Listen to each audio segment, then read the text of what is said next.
ayat 18 hingga ayat yang ke-23. Demikian firman Tuhan. Kelahiran Yesus Kristus adalah seperti berikut.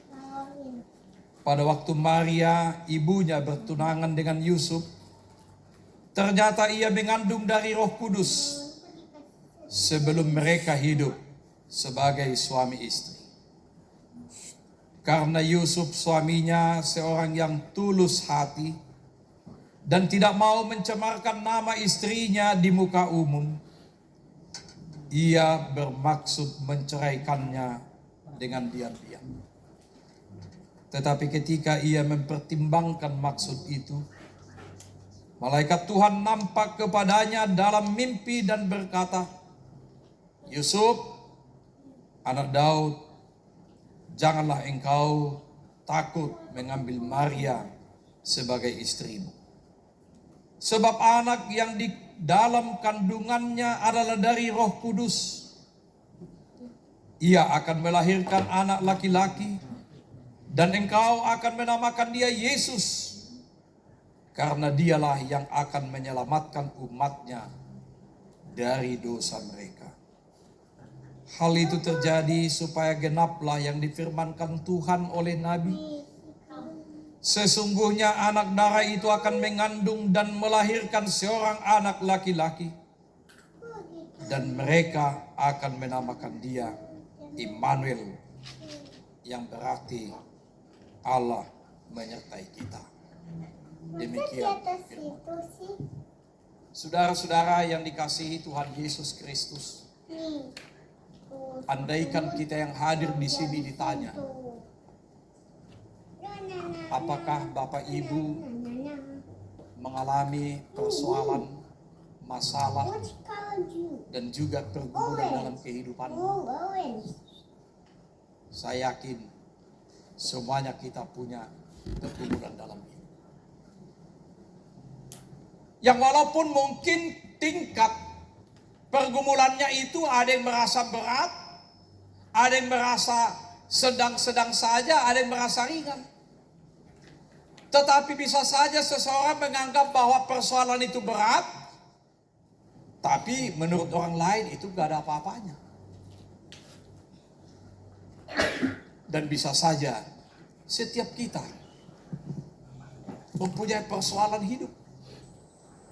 Yang anak-anak muda bisa saja masalah soal jodoh, pacar, diputusin pacar dan lain sebagainya. Atau bisa orang tua, masalah hubungan orang tua dengan anak. Atau bisa saja masalah ekonomi.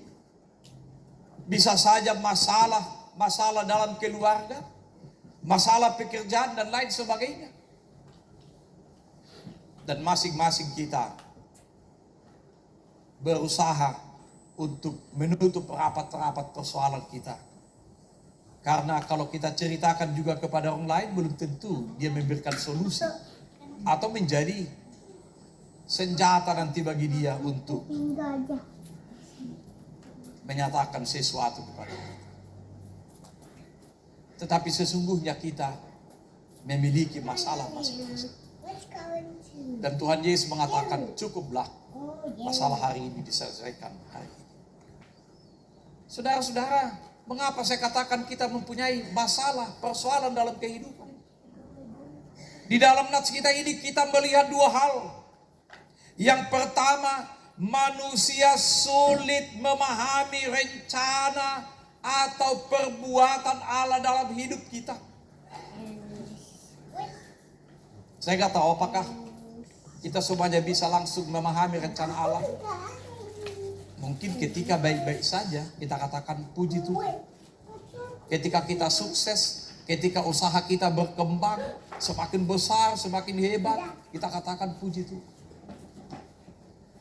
Tapi ketika kita mengalami persoalan dalam kehidupan, gagal dalam kehidupan, gagal dalam usaha, gagal dalam bersosialisasi, gagal dalam, ya kita katakan anak-anak kita.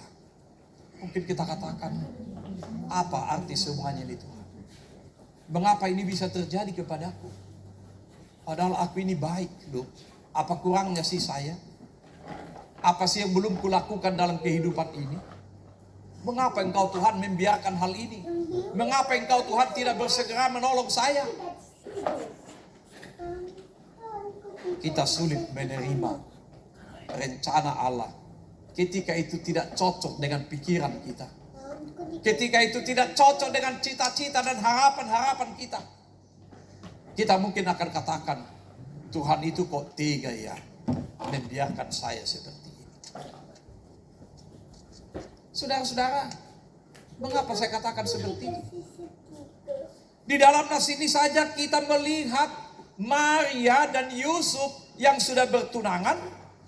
Kalau dalam kehidupan tradisi keyahudian, walaupun mereka itu masih bertunangan, tetapi dalam hukum adat mereka sudah sah sebagai suami istri, walaupun mereka belum hidup serumah. Artinya itu sudah menjadi miliknya. Bagi orang Batak juga dulu-dulunya, Bolodung di Paorohon sudah dijodohkan orang tua. Itu sudah sah bagi mereka. Dan mereka bisa menuntut andaikan tidak terjadi seperti itu. Bagi mereka sudah sah. Walaupun mereka belum serumah dan hidup sebagai suami istri. Saudara-saudara, apa pergumulan mereka? Dikatakan dalam ayat 18 ini, kelahiran Yesus Kristus adalah seperti berikut. Pada waktu Maria ibunya bertunangan dengan Yusuf, ternyata ia mengandung dari Roh Kudus sebelum mereka hidup sebagai suami istri. Coba, kalau anak-anak muda di sini punya pacar, Anda tahu pacarmu itu hanya punya pacar, hanya punya teman saja, Anda sudah katakan selingkuh loh.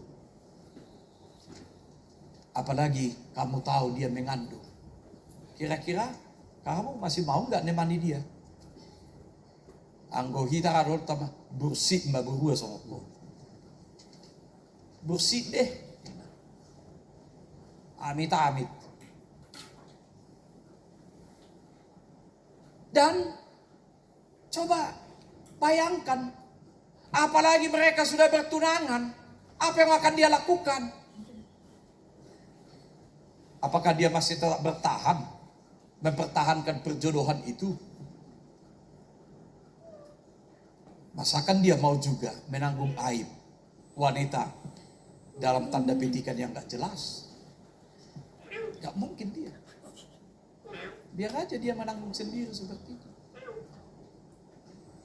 Tetapi kita lihat di sini bahwa Maria itu sebenarnya bukan wanita liar. Dan bagaimana kita lihat Yusuf dalam ayat 19. Karena Yusuf suaminya seorang yang tulus hati dan tidak mau mencemarkan nama istrinya itu di muka umum, ia bermaksud menceraikannya dengan diam-diam. Kalau mungkin orang tua sudah tahu, itu udah bagus tindakanmu itu. Ngapain dijadikan hal wanita seperti itu? Dan saya yakin, coba kalau anak-anak kami gadis di sini, Anda dikatakan mengandung, terima enggak? Saya yakin Anda akan protes. Emangnya lu siapa? Suara dari mana? Lu katakan malaikat, apa buktinya? Jelas dulu dong. Dan walaupun engkau malaikat, masakan kamu tega mempermalukan saya seperti ini? Kita belum tentu terima. Dan kita lihat, kalau dalam Injil Lukas pasal 1, bahwa Maria itu menjelaskan bahwa dia tidak terima, dikatakan dia mengandung, diperlakukan seperti itu. Bagaimana mungkin hal itu terjadi? Aku ini belum bersuami. Aku ini belum pernah mengenal laki-laki. Dalam arti, dalam kata mengenal, belum pernah melakukan persetubuhan. Belum pernah melakukan